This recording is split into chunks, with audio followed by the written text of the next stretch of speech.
Right. Good evening. I'm Ijabla Raymond, editor of MANSAG newsletter.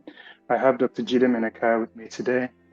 He is the leader of the London chapter of MANSAG and convener of the annual MANSAG conference holding in Croydon from October 27 to 28 this year. Dr. Menakaya has agreed to chat to me about the conference and what attendees can expect. So, Dr. Menakaya, welcome. Thank you, Raymond. Thank you. Thank you. So, as you probably know, as I've introduced myself, I'm the editor of the MANSAG newsletter, and I'm doing this short podcast to promote the upcoming conference. So let's begin if you're okay. So a good place to start would be, could you tell us a bit about yourself, please? Oh, thank you, Raymond.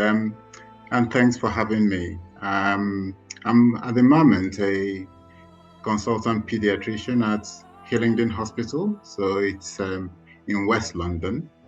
And there I also have an additional role as the clinical lead for patient safety.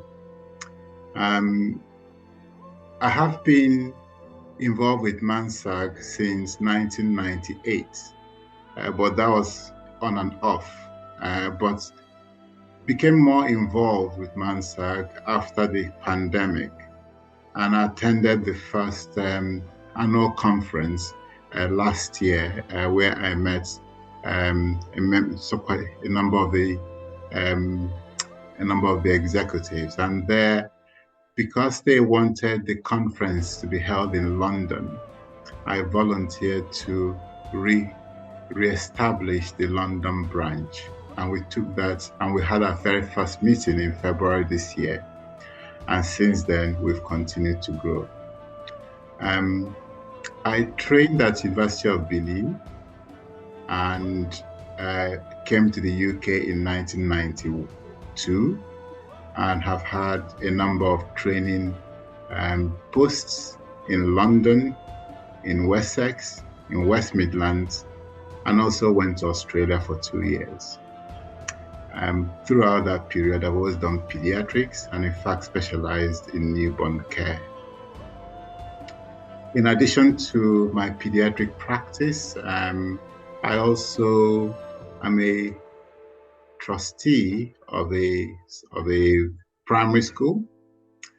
I was a trustee of a government think tank called Early Intervention Foundation.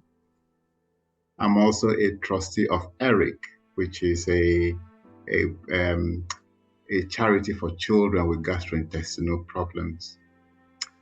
I have done things such as doing outreach programs to Nigeria, to Uganda, to the Middle East, and to Ghana.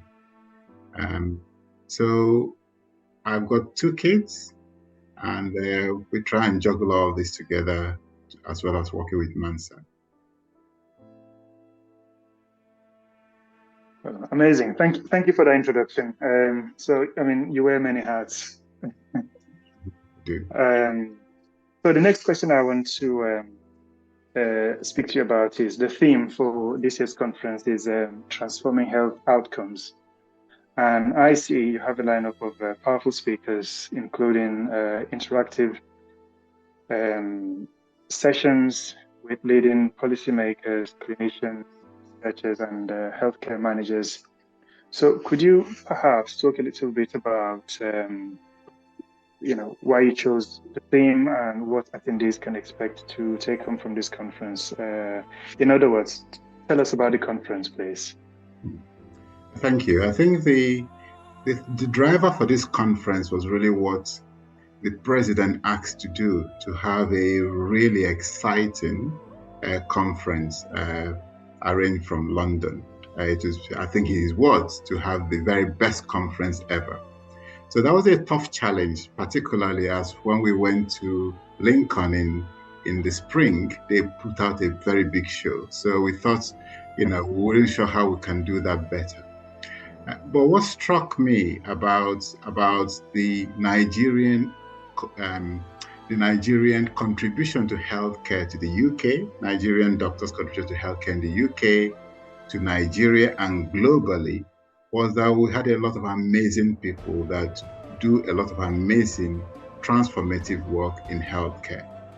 And I felt that we should use this time to celebrate it. I think that's the whole purpose of this conference, to celebrate the work that Nigerians doing globally and also in the UK, particularly in the UK.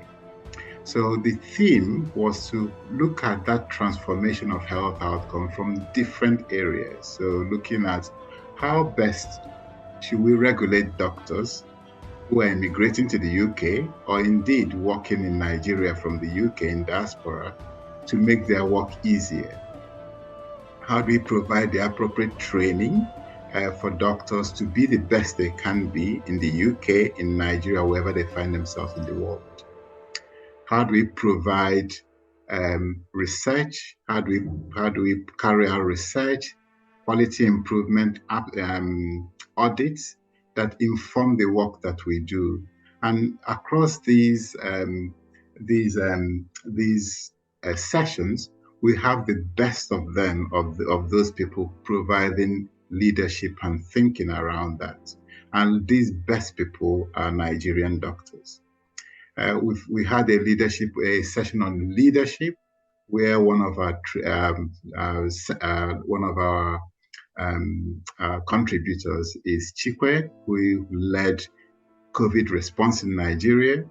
One of the session leaders is Miss Aida, who is the chief executive of a veterinary hospital, and a range of other things. We do have, of course, the glue that brings us together, which is Dame Elizabeth, who will be signing her book with us on Friday evening. And then the next day, we get into some of the more interesting aspects of this meeting, where we're looking at policy, where we're exploring how we can transform practice and healthcare in the UK and in Nigeria, bringing people together, thinking about ourselves as how do we support each other, how do we look after each other, and more importantly, thinking about the future, those of our colleagues who are doing research at the moment and making sure that their work is heard. The policy speech will be attended by the mayor of Croydon, so it will be a real fabulous event with the whole of the Croydon community wishing us on to see how well we are doing and support us. Of course, there'll be a fabulous conference dinner, and I hear that there'll be lots of awards given. So, people listening to this podcast, maybe one of those, I don't know yet, it's all in the gift of the president. But the whole idea of this conference is to demonstrate to everyone who attends, doctors, allied healthcare professionals, nurses, investors, that Nigerian healthcare has come of age and we need to celebrate it.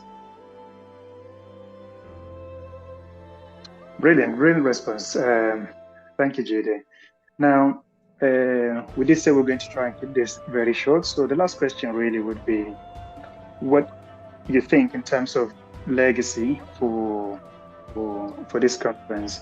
And maybe I can also ask you to just comment on similar, slightly different subjects. So, of course, we want every conference to be better than the last one. If also you can maybe just comment about what challenges have you and your team faced during the planning and organization of this conference?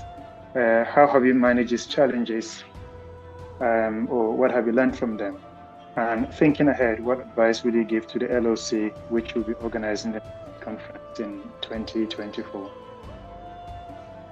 Thank you. I think I'll start with the second question first. And I think that the announcement that London will be leading this LOC this year, announced in 2022, is a really important sort of important step. So really, I should be expecting the executive thinking who'll be doing it next year. Really important, because it got us thinking about a long-term plan for this. And with that in mind, we're able to have a small group of us working, setting up what the program might be like, the similarities with previous conferences, and how it might be different in this conference. Thinking about what we can add to this, and clearly working out how that's possible. So, for example, in this conference, we're making a real effort to involve family and children. So there's an activity for family and children. So it's really going to be a cultural event rather than simply a medical conference. So starting early is really important. The second thing that I found incredibly useful was to work with the organizational memory, the expertise in the organization to help us to pull some of those things, to bring them together. And so it's been really wonderful working with some of the current executive members like Dr. Hima, who is the secretary, with some of the things he's done before, having done in terms of planning conferences. And then some of the challenges clearly has been really ensuring that this conference is in people's consciousness, that we really want to make sure that we are professional about it. We take the same intensity we take to our workplace to this conference, and that we're able to participate in it as much as we can within the time we've been allowed. So we really want to encourage colleagues to engage with the conference because it's all for us. And that really brings me to the second question, which is the legacy of this conference. And I've heard that several times when people have said, we've had conferences and, nothing really has been the outcome of it. We've had really good discussions, but, we've not really taken things forward. But what we want to say for this conference is that this is the starter for what we want to do together as MANSAG. We want to engage with policymakers. We want to engage with clinicians. We want to engage with investors. We want to identify areas where we can work. And we want to make sure that the regulatory framework allows us to do that, whether we work in Nigeria and the UK, such that by Monday after the conference, actually the implementation phase of what we've learned at the conference starts. So there is going to, I will expect that in the year to come, in the conference of 2024, we'll be giving progress reports on what's happened this year. So that, I think, is our legacy. We want to help transform healthcare in the UK, healthcare in Nigeria, and healthcare globally. Okay, well, thank you so much for those answers. Dr. Menakaya, thank you very much for your time. And I am excited and really looking forward to the conference. Now, to our viewers, please check